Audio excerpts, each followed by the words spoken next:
Ini. Ya. Saya sangat tertarik sekali karena ini kan namanya perusahaan kan the first it's people, then whom kan, Ya. kemudian how gitu kan. Ya. Ini kan orangnya dulu kan. Ya. Nah, tadi saya sudah mendengar perbincangan dari Pak Helmi yang sangat menarik. Memang awal harus ada standar kan, diturunkan dari visi misi, kemudian kebijakan perusahaan, kemudian Ya, tujuan mutunya apa dan lain sebagainya. Ketemu KPI kan, KPI kan sebenarnya kan mengarah untuk mewujudkan apa yang dimaunya perusahaan. Iya, Nah, standarisasi dalam yang perjalanan, ya terkadang dalam pencapaian ini kan terkendala. Kalau di tempat kami penilaian KPI itu per semester. Oke. Per 6 bulan. Nah, kita lihat yang chief dan tidak. Baru kita lihat chiefnya karena apa, itu kan, apa karena motivasi ataukah karena skill. Kalau motivasi berarti itu masuk ke ranah konseling, kalau skill berarti kan ke arah coaching gitu kan. Nah, coaching kan bisa macam-macam, bisa enrichment assignment, job dan lain sebagainya ataukah training. Nah, ini kan formulasinya kan harus tepat nih Pak Helmi. Betul. Nah, saya ingin info dari Pak Helmi, kira-kira sesuai dengan pengalaman selama ini, formasi yang tepat itu seperti apa gitu untuk assessment kompetensinya. Kalau secara umum, kalau assessment kan untuk apalagi behavior kompetensi harus melibatkan assessment center. Kalau kita lakukan sendiri di perusahaan, hanya melihat ini KPI, ini you capek atau nggak capek, ini your gap, terus mau diapain, nah itu yang perlu formula khusus itu kan. Nah itu yang ingin saya mendapatkan tambahan ilmu dari Pak Helmi. Oke, sekiranya itu yang saya sampaikan untuk teman-teman semuanya. Perkenalkan, saya Tonang Effendi, saya People Development-nya di PT Pertiwi Agung. Kalau di grupnya kami di Mensa Group, termasuk di People Development-nya Mensa Group, yang kantornya di Kuningan, Jakarta. Terima kasih. Luar biasa, terima kasih banyak Pak Tonang. Ya. Memang dalam hal-hal seperti ini kita harus based on lapangan ya. Jadi kalau kita based on-nya textbook memang banyak teori yang bisa disampaikan, tetapi pada kenyataannya kan tidak seidealisme seperti itu. Contoh seperti tadi. Oke, kita lakukan per kuartal, ini idealnya. Pertanyaannya, kenapa tidak melakukan per kuartal tapi melakukannya per semester? Nah, pasti kan ada kebijakan di situ. Ya. Baik, apakah memang menyangkut nanti yang akan menghandle untuk assessment center-nya siapa? Nanti yang untuk menghandle rekapnya siapa? Nah, apakah pekerjaannya, job desk-nya, atau workload-nya cukup untuk itu? Atau memerlukan pihak ketiga? Nah, jika dilakukan internal, seperti apa caranya agar akurasinya menjadi semakin mendekati kepada kondisi yang semestinya? Jadi bukan cuman sekedar dilihat dikira-kira ini nggak chief nih, kerjanya nggak benar, dari KPI-nya tidak tercapai ya. Jadi dalam penilaian itu kan ada dua, ada KPI dan kompetensi. Nah, dalam satu sisi KPI adalah pencapaian dari apa yang dikerjakan. Dari sisi yang lain juga memang ada yang menyangkut behavior. Jadi contoh misalnya kemampuan interpersonal, intrapersonal dan sebagainya. Nah, ngeceknya dari mana? Mengeceknya bisa aja dengan kita kalau mau yang sederhana dengan membuat poin-poin yang diharapkan menyangkut attitude seseorang. Misalnya, seorang customer service, misalnya. Apa yang diharapkan dari seorang customer service? Ramah, misalnya. Terus dia humble orangnya, mampu bekerja sama, tapi mampu mengefektifkan waktu dengan baik. Nah, jadi apa nih yang diharapkan? Sifatnya, karakternya, dan lain sebagainya. Jadi ketika kita menetapkan sesuatu, bukan cuma task oriented, seperti yang tadi, atau task analyze, tapi person analyze. Jadi apa yang diharapkan dari si orangnya itu sendiri, sifat, karakter, kebiasaan. Nah, dari situlah kita bisa kemudian melakukan juga. Nah, bagaimana cara membuat poinnya untuk hal tersebut? Contoh, ada yang melakukan dengan cara maximize, artinya dia mendapat sekian kali penghargaan atau apresiasi. Misalnya dari customer, kita berikan angket ke customer atau ke orang yang dilayani, ada nggak masuk, review, ujian, dan sebagainya. Ya. Atau minimize. Ya. Kalau minimize, ngambil dari bawah atau minimum, kita lihat dari berapa komplainkah yang diterima. Kalau tidak ada komplain, berarti dia masuk ke standar, nggak perlu dipermasalahkan. Untuk masalah tadi behavior-nya. Jadi bisa dengan angket seperti itu. Apakah angket yang sama bisa dilakukan kepada rekan kerja? Bisa. Ya. Masalah ketepatan waktu, misalnya komplain, tidak teliti, misalnya.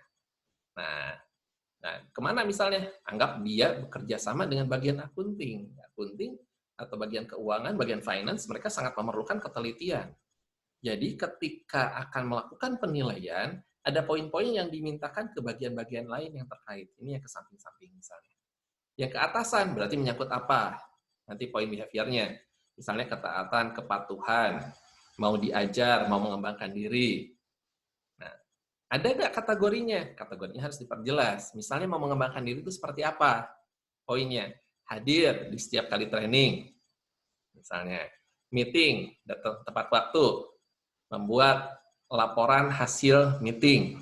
Misalnya. Jadi, ada indikator-indikator yang perlu di-breakdown lagi agar bisa mengetahui poin tersebut. Tergantung dari yang diinginkan behavior seperti apa. Tapi pertama kali perlu ditetapkan dulu. Oh ya, ini behavior yang diinginkan oleh perusahaan. Atau biasanya sih, kalau yang kayak gini bukan dari perusahaan langsung, tapi dari per departemen atau per divisinya.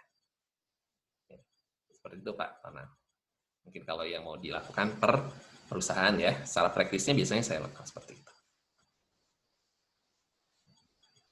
Baik, terima kasih Pak Helmisa, jadi terinspirasi ini. Jadi saya langsung ada gambaran apa yang harus saya lakukan terkait dengan, ini kan sebenarnya kalau kita bicara kompetensi itu kan ada 3 kan, knowledge, skill, attitude. Kalau knowledge skill kan jelas, knowledge skill kan jelas itu. Knowledge untuk pekerjaan seseorang itu apa yang harus dia kuasai, skillnya apa kan secara teknikal, dengan showing, dengan do, itu kan dia bisa di assessment kan. Betul. Pencapaiannya seperti apa. Nah, yang behavior ini yang agak sedikit perlu kejelian. Bagaimana melihat apakah ini sudah sesuai dengan standar atau dalam menentukan standarnya sendiri pun tentu kita juga harus jeli. Kira-kira standar yang kita pakai untuk seorang resepsionis, seorang admin, seorang supervisor, seorang manajer, ini apakah sudah pas atau belum? Betul. Gitu kan? Jadi dari gambaran tadi, memang selama ini saya menerapkan, saya kan banyak juga mengadop dari macam-macam gayanya konsultan dan lain sebagainya, tapi ketika mau masuk ke perusahaan dengan orang-orang yang baru bergabung, atasan bos-bos yang baru bergabung, kadang-kadang harus mereka bawa konsep sendiri, saya juga ada konsep sendiri, kan harus menyamakan konsep platform matching berpikirnya dulu ini. Makanya tadi saya minta, berarti sebenarnya bukan maunya perusahaan, aslinya maunya bos tuh maunya kayak apa sih? Perusahaan ini mau dibawa di bawah arahan dia. Kalau dalam pembentukan tim kan berarti itu kan masih fase storming kan. Dalam storming kan sebelum norming pembentukan kan masih forming dulu Pak. Forming dulu, nanti ya. Kemudian ketika mulai ada gejolak dan sebagainya, menyatukan tim, baru itu masuk ke itu baru storming. Betul. Nah, baru norming, baru performing kan. Nah, ini saya di tempat kami baru fasenya storming ini. Makanya saya butuh inputan dari luar supaya saya juga lebih peka terhadap situasi sekitar, tidak hanya mengandalkan ilmu-ilmu yang selama ini ada. Sekarang ini kan pengalaman yang luar biasa yang saya dapatkan dari Coach Helmi ini. Terima kasih banyak Pak. Tetap semangat Pak, karena memang masa-masa storming itu masa yang menentukan Pak. Kita turun atau naik Pak. Tapi kalau berhasil melewati masa ini, tim itu menjadi solid Pak. Jadi mau dibawa kemana mereka loyal, gampang. Iya. Semoga ya Pak ya. Iya, terima kasih matur suwun. Baik, Bapak Ibu silakan. Selanjutnya siapa lagi mungkin ada yang ingin didiskusikan? Menyangkut tadi ya. Jadi tadi ada beberapa hal yang kita diskusikan di sesi 1. Kita berbicara tentang bagaimana menyangkut kebutuhan dari training, mentoring, kemudian kapan itu diperlukan, seperti apa diperlukannya, kemudian barusan terima kasih banyak pertanyaannya Pak Tonang juga, kita indikatornya tuh dari mana gitu kan. Kalau mau berbicara skill seperti apa, attitude seperti apa, kemudian knowledge seperti apa. Kalau knowledge sebenarnya gampang ya, Bisa lewat pertanyaan, bisa kalau memang dipraktekkan, itu dipraktekkan, misalnya tentang knowledge, corporate knowledge ada beberapa hal. Yang pertama, knowledge tentang corporate, jadi setiap karyawan perlu memahami perusahaannya seperti apa. Jadi bukan cuman product knowledge ya, perlu paham yang namanya corporate knowledge. Untuk di penjualan itu menjadi sangat penting karena perusahaan yang menjadi jaminan, perusahaan yang kuat adalah yang sudah melewati masa tadi badai ya, storming, dan tetap bertahan, tetap eksis setelah melewati masa-masa seperti itu. Nah ini kalau kita berbicara tentang corporate knowledge. Kemudian yang perlu dipelajari juga yang kedua adalah prosedur knowledge. Ya, di dalam knowledge. Jadi nggak cukup cuman corporate knowledge, tetapi prosedurnya seperti apa. Dalam melakukan A, B, C, D, kita nggak pakai cara sendiri, tapi kita perlu tahu prosedur seperti apa. Kalau memang perusahaan dari pusat, dari pimpinan memberikan kelonggaran, keluasan untuk kita meng-create sesuatu, ya, yang penting hasilnya misalnya. Batasannya seperti apa? Itu juga perlu tetap jelas. Dan sebisa mungkin prosedur dibuat secara tertulis agar tidak menimbulkan yang namanya bias. Baru setelah itu kita berbicara tentang product knowledge. Jadi 3 hal ini penting untuk knowledge. Nah, untuk skill seperti apa cara ngumpulnya? Jadi kalau itu bisa ditanyakan lewat pertanyaan-pertanyaan ya. Nah, untuk skill lewat achievement, apa yang dicapai. Nah, ini terkait dengan skill sebetulnya ya. Kalau attitude sebetulnya kemana ukurannya? Bukan ke pertanyaan-pertanyaan yang dijawab dengan knowledge, bukan juga sekedar ke skill, tetapi ke biasanya masalah hubungan. Jadi ke samping, ke atas, ke bawah, ya ke customer juga termasuk. Nah hubungan, kebiasaan, kenyamanan, bekerja dalam teamwork seperti apa, nah leadership-nya seperti apa, communication, cara dia berkomunikasi seperti apa, sikapnya sehari-hari seperti apa. Nah, ini yang perlu biasanya untuk dinilai. Kalau achieve tadi biasanya di akhir, kalau knowledge bisa kapan saja, tidak harus selalu sekian waktu sekali. Nah, kalau ada yang baru, knowledge-nya baru dites. Kalau enggak, ya enggak perlu juga. Ya, kalau enggak ada upgrade knowledge tertentu. Tapi kalau untuk behavior, inilah yang perlu dipantau everyday, setiap hari. Ya. Jadi mungkin ini yang dibantu oleh 360 derajat ke samping dan ke atas bawah. Baik, silakan Bapak Ibu kalau ada yang lagi. Oke, selamat datang Pak Andri dan Bu Erma. Nah, ini baru masuk juga nih.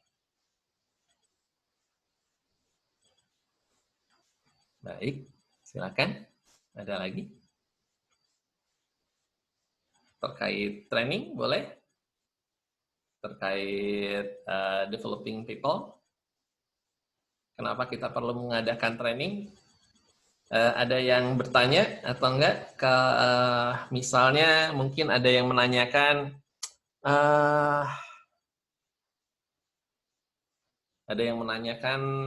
training itu bagusnya berapa waktu sekali diadakan?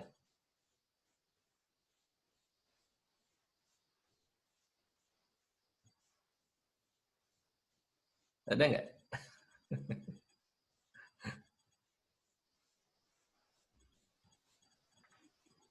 Helmi bisa boleh. Bisa ngobrol lagi Pak Helmi? Boleh, silakan Pak, silakan. Ini terkait dengan training.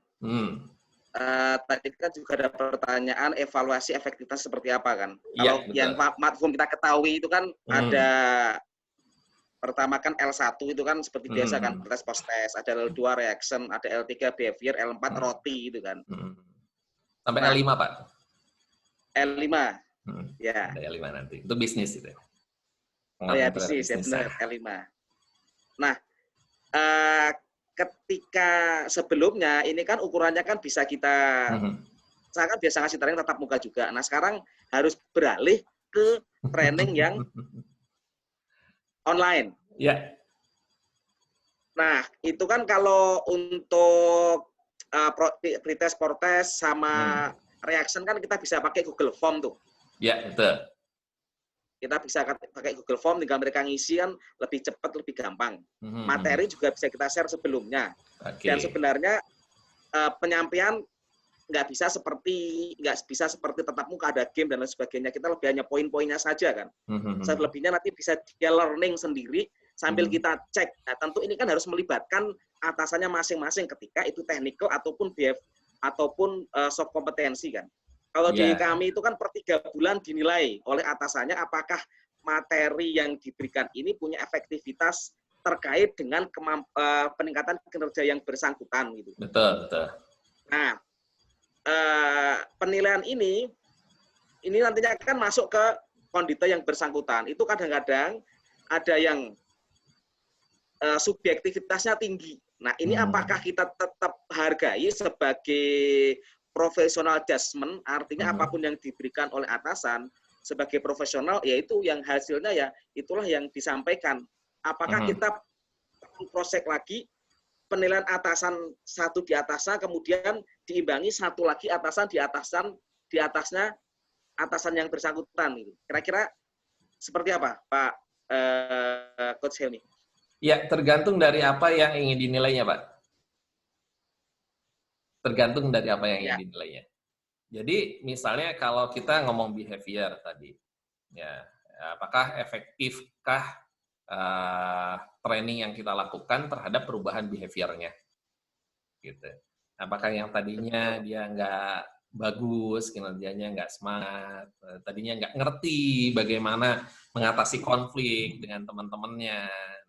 Kita setelah ikut training manajemen konflik dia jadi bagus.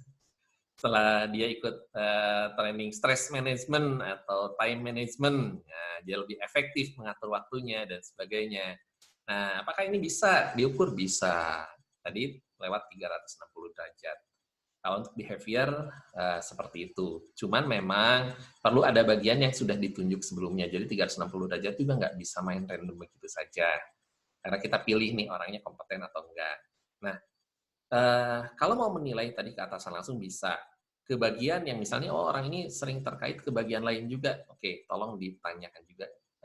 Diminta linknya dikirim aja ke bagian terkait agar diisikan. Toh isinya langsung masuk ke kita. Nah, ini hanya untuk referensi pembanding. Gitu. Nah, kalau misalnya ke atasannya lagi gimana? Nah, kan pertanyaannya atasannya lagi ini cara menilainya gimana? Apakah bertemukah? Atau satu kantorkah? Sehingga bisa menilai. Kalau nggak pernah ketemu, nggak pernah ngelihat, ya dia juga nggak bisa menilai, Pak. Gitu. Itu memang kesulitannya, kalau memang tidak satu kantor. Jadi, mungkin lebih baik ke bagian-bagian yang terkait untuk kalau melakukan cross-check ya. Itu, Pak. Kalau untuk penilaiannya ya.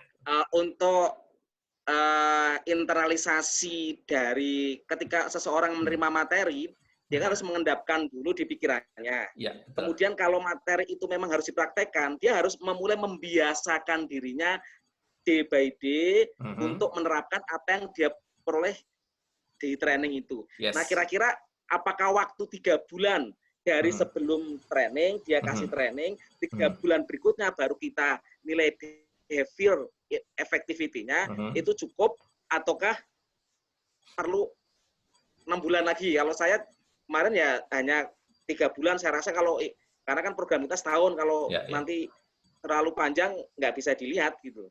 Itu pertimbangan awalnya seperti itu. Kira-kira menurut Coach Helmi gimana ini? Kalau terlalu jauh untuk kita menilainya agak susah ya Pak ya. Range-nya terlalu jauh. Karena kalaupun dia mengalami pembaharuan atau dia berubah dan lain sebagainya, kita nggak lagi bisa secara lebih akurat mengatakan bahwa ini efek dari training. Karena banyak faktor yang bisa terjadi di dalam waktu yang panjang itu. Ini pengaruh dari training yang mana? Pasti kan dia mengikuti training lebih dari 1 kali tuh, kalau dalam waktu 1 tahun misal. Nah, tapi kalau dalam 1 kuartal, kita bisa ukur misalnya berapa kali sih sebuah training, makanya tadi saya ada sebuah pertanyaan, berapa kali sih sebaiknya training dilakukan?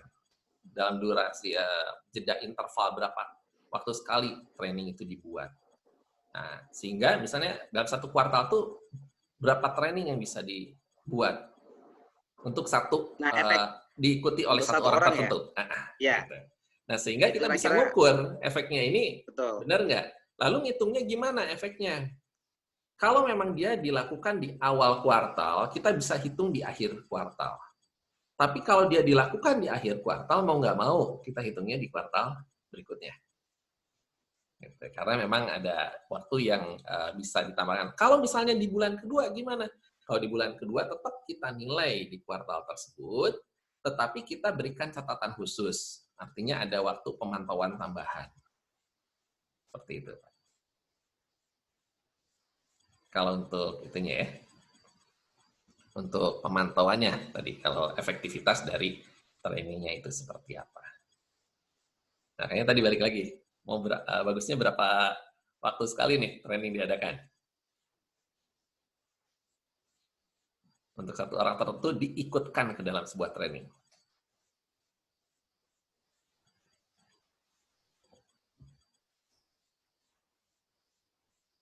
Nah, jawabannya tergantung ya pasti. Tergantung dari trainingnya tentang apa dulu.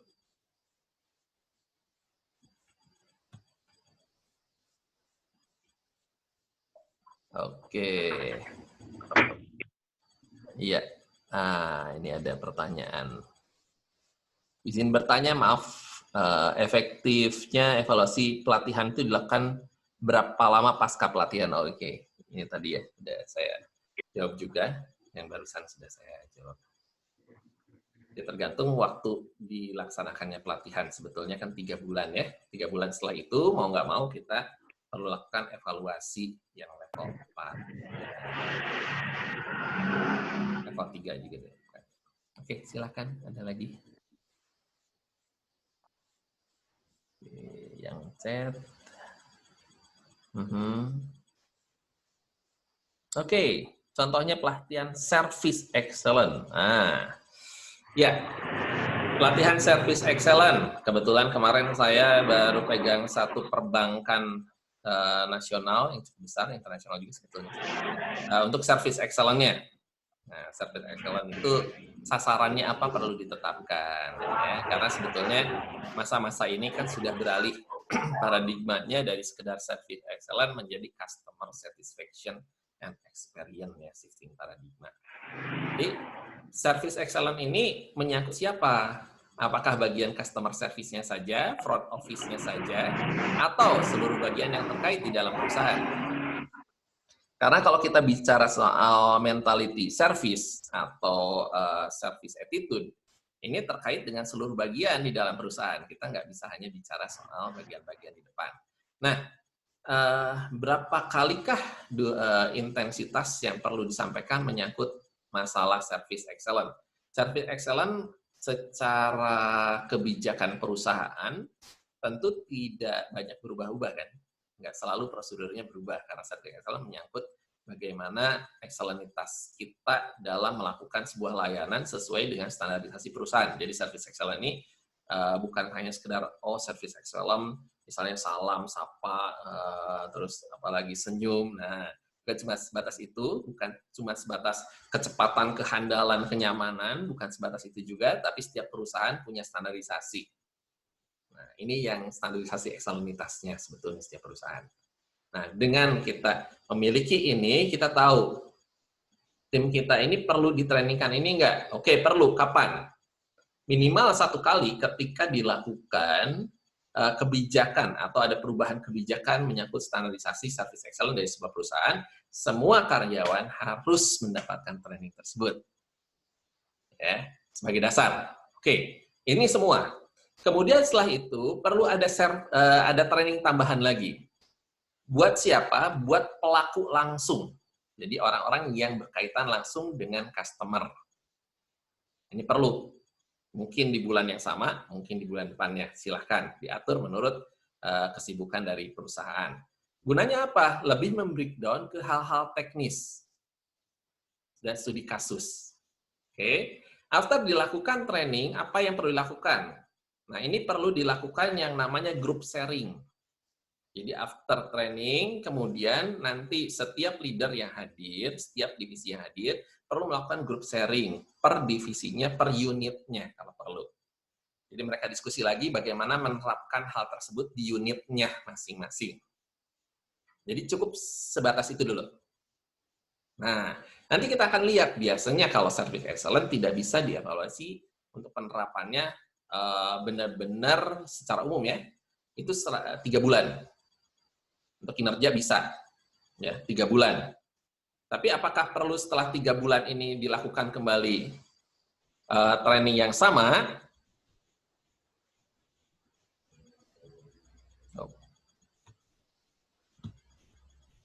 Setelah 3 bulan ini perlu dilakukan kembali training yang sama? Tentu tidak, ya tidak harus. Jadi bisa saja setelah 6 bulan baru dilakukan training kembali. Itu pun kalau memang kita lihat ada misalnya feedback, ada masukan, ya kalau bagus nih grafiknya setelah diterapkan kebijakan Service Excellence yang baru, terutama kayak kondisi seperti sekarang ya, after COVID masuk ke new normal, tentu kan ada standarisasi standar Service Excellence yang baru tuh, ya, protokol yang baru. Nah, itu perlu diterapkan. Apakah sudah enggak? Kita evaluasi. Kalau misalnya udah oke, ya udah biarkan saja. Tidak perlu dilakukan lagi training Service Excellence yang sama. Tetapi kalau kemudian ternyata banyak lini yang belum melakukan, berarti perlu dibuat kembali training tersebut. Ya, jadi ini dilihat berdasarkan dari kebutuhan.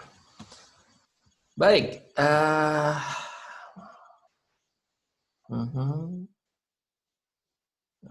Oke, pertanyaan akurasi tadi dijawab pertama. Iya, terima kasih banyak. Sudah tidak ada pertanyaan di sini. Waktu kita tinggal 10 menit lagi ya, Mas Pak Ringga. Silakan, mungkin ada yang mau disampaikan kembali. Wah, ini banyak sekali yang perlu kita diskusikan. Semoga nanti ada kesempatan lagi setelah ini. Oke, silakan Pak Yusuf. Izin dan iya, tanya lagi Coach ya. Ya, silakan. Baik, di kami itu kan di corporate ada kompetensi wajib ya. Ya. Kompetensi wajib ada, kalau nggak salah 5 kompetensi wajib, mulai dari 5R, safety, ya, lingkungan, GKM, seperti itu ya. Jadi terus ada kompetensi technical. Ya, betul. Nah, ini kemarin ada yang sempat komplain sih. Pak, saya ini hampir sebulan sekali kok diikutkan training. Sedangkan dalam satu training itu, trainingnya bersifat nanti ada job, ada ada project-nya. Iya, jadi akhirnya pekerjaan intinya sedikit banyak terbengkalai. Akhirnya saya diomelin juga sama manajernya seperti itu. Saya juga balikkan lagi loh. Saya kan menawarkan pada manajer, ini ada training-training seperti ini, siapa saja yang didaftarkan. Ternyata orang-orangnya tetap aja.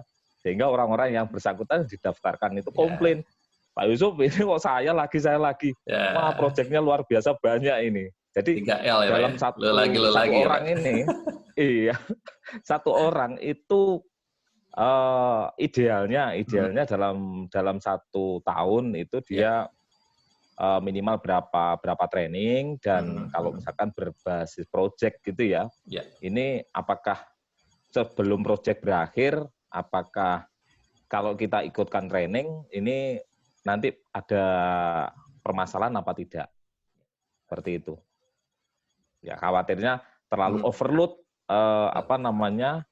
trainingnya banyak yang masuk terus berbasis project, dia pusing-pusing sendiri nanti. Seperti itu. Ya. Terima kasih Coach. Oke, sama Pak Yusuf.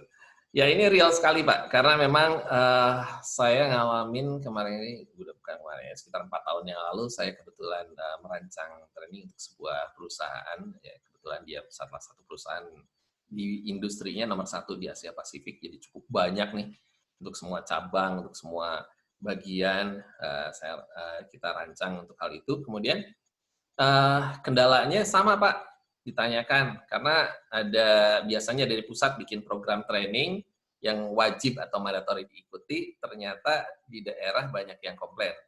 Nah, ini juga sama, kemarin ini saya terima juga hal-hal yang sama dari teman-teman di perbankan.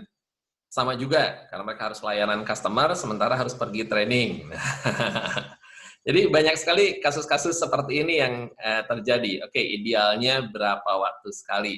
Nah, memang di dalam, nanti mungkin kalau kita punya kesempatan untuk training yang lebih panjang, kita bahas gali benar-benar dari mulai bagaimana memanage sebuah training, membuat program training, membuat modul training, bahkan sampai bagaimana mendelivery dan cara penyampaian training yang efektif, di baik online, baik offline, termasuk kemudian evaluasinya. Nah, di dalam situ nanti saya akan sampaikan juga bahwa ada 3 komponen yang tercakup di dalam training, yang terlibat dalam training. Yang pertama adalah manajer, yang kedua adalah trainer, yang ketiga adalah si trainee-nya sendiri. Ya. Jadi ada sebelumnya apa sih yang perlu mereka persiapkan 3 orang ini? Ketika saat training apa sih perannya? Sesudah training apa sih? Nah itu ada berbeda. Nah nanti mungkin perlu saya jelaskan satu persatu. Jadi mungkin mudah-mudahan nanti ada timing kita untuk itu. Nah, tapi menyangkut berapa waktu durasi. Nah, kalau memang dia memiliki pengerjaan, contoh beban tanggung jawab harus ada project yang sama, sebaiknya di dalam 1 kuartal cukup 1 saja, agar tidak mengganggu pekerjaannya, kinerjanya. Kecuali kalau ini juga balik lagi ke tadi workload-nya seperti apa. Makanya perlu ada konfirmasi dari manajernya. Oke. Kemudian, sekarang bagaimana kalau ternyata bidangnya bagiannya berbeda. Yang satu misalnya kayak tadi, service excellent untuk semua. Yang satu lagi adalah apa? Sebisa mungkin kan nanti ada knowledge, ada skill, ada behavior. Ya, attitude. Nah, kalau memang skill, lebih baik memang skillnya ya bolehlah 2 gitu ya, dalam 1 kurun waktu kuartal itu, 1 misalnya hard skill, 1 soft skill. Tapi kalau misalnya dua-duanya hard skill dan butuh project, lebih baik ditunda ke kuartal berikutnya. Ya, selain agar mereka bisa punya kesempatan menerapkan dan fokus pada penerapan dalam 3 bulan itu, juga agar evaluasinya juga menjadi efektif. Malam, Coach. Iya. Ini waktunya kurang berapa menit lagi? 5 menit lagi. Pak Ringga, berapa menit lagi? Sekitar 5 menit lagi, Coach. Sekitar 5 menit lagi, ya. Oke. Ini teman-teman, alhamdulillah antusias banget ya untuk malam ini. Banyak pertanyaan-pertanyaan buat Coach Helmi. Jadi nanti kita lanjutkan lagi. Untuk pertanyaannya bisa di-chat di grup Young HD Indonesia. Insya Allah nanti kalau Coach Helmi sedang bisa langsung dijawab. Ya. Alhamdulillah, terima kasih banyak buat teman-teman yang sudah hadir. Sekitar 50-an ya, ini Coach ya. Ya, tadi 53. Sekarang yang masuk lagi 39. Kedepannya kita akan ada sesi yang premium ya. Nanti akan bertemu dengan Coach Helmi lagi. Nanti tentang flyernya